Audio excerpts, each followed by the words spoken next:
majeur au moment des faits. Une nouvelle IRM dernier cri va débarquer à la clinique Saint-Joseph à Saint-Vite, clinique qui poursuit sa mue de modernisation. Et Stavelot s'apprête à vibrer au rythme du Létaré. Ce sera dans 2 semaines déjà. Le cortège du dimanche promet une belle fête. On en parle dans ce journal. Jeudi 13 mars, le développement des titres de l'info de l'arrondissement. Présentation Olivier Tomezzoli. Bonjour à tous, on commence avec ce jugement dans une affaire d'agression au couteau. Cela s'était passé en novembre 2019 à Trois-Ponts quand 2 adolescents sortant de l'école ont été agressés au règlement de compte qui prend sa source dans une altercation lors d'un bal la semaine précédente. Les 2 jeunes victimes avaient été encerclées par une bande de mineurs et un majeur. Un couteau avait même été sorti et une des 2 victimes avait été blessée au thorax.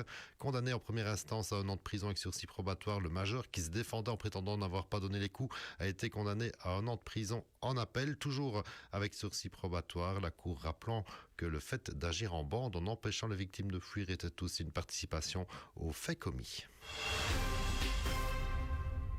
Direction Saint-Vite à présent, la clinique Saint-Joseph précisément, clinique qui va se doter d'une IRM dernière génération qui permet une meilleure imagerie encore, une qualité d'image améliorée et donc in fine des diagnostics plus précis. Cette IRM sera installée d'ici la fin du mois d'avril après une nouvelle phase de travaux de modernisation dont on a déjà parlé ici. Et dans l'intervalle, pendant les 6 prochaines semaines, une IRM mobile sera installée sur le parking en face des urgences, histoire de pouvoir continuer à bénéficier de ces examens. Ça bouge donc dans le monde des hôpitaux chez nous et un peu plus près au Schram. Amal me dit donc que c'est la toute nouvelle salle de dialyse qui est à présent terminée. On aura l'occasion d'en reparler dans les prochains jours. Du côté de Stavelot, la température monte à 15 jours du Létaré. Ce sera les 29, 30 et 31 mars pour rappel pour les distraits, même si le grand public a surtout coché le dimanche 30 mars pour le grand cortège. Une journée du dimanche qui commencera par les discours tant attendus en matinée et précédée d'un hommage à Christian Nézer et Pierre Blaise, les 2 grands maîtres des Blancs-Moussis décédés dernièrement, comme l'explique Jean-Marie Marquet, le président du comité des fêtes de Stavelot. Ça nous fait mal au cœur, ça fait mal au cœur à tous les Stavelotais et sûrement aux Blancs-Moussiers en particulier.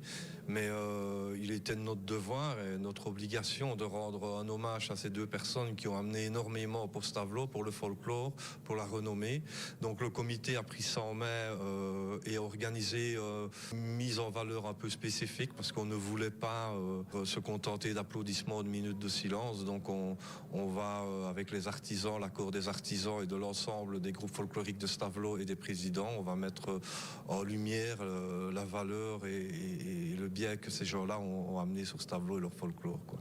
Et là, après la partie protocolaire du dimanche, ça promet pour le 520e Létaré le grand cortège, avec toujours autant de monde dans ce cortège du dimanche. 2500 participants annoncés, près d'une trentaine de groupes, avec pas mal de surprises aussi au sein de ce cortège, aux côtés des groupes stavelotais participant au concours. On est au 520e, donc je voulais trouver une idée un peu originale. Donc l'idée, on l'a trouvée, on s'est dit on va commencer le cortège en noir avec Vielsam. On va le finir en blanc avec les Blancs-Moussis. Et entre les 2, on va mettre plein de couleurs, comme Stavelot sait le faire avec leur char, leur costume, leur ambiance. Ça va être rempli de couleurs grâce à eux. Et puis après, au milieu de tout ça, on va mettre un petit groupe français de bandas qui va venir mettre l'ambiance de façon tout à fait particulière, un peu décalée. Donc ça, c'était l'originalité de notre grand cortège du dimanche, qui démarre à 13h30, évidemment, avec 28 groupes cette année, parce qu'il y a des groupes en plus. On a les artisans qui vont réintégrer le cortège et qui seront juste devant les Blancs-Moussis. Les artisans faisaient le cortège avant, ils l'ont fait jusqu'en 2006, et qui vont lancer leur fameux petit PEC. Donc oui, il y a assez bien d'originalité, comme d'habitude, et de nouveautés cette année pour ce 520e. Et on aura l'occasion de présenter ici plus en détail dans les prochains jours ce prochain Létaré de Stavelot qui s'annonce de toute beauté cette année encore.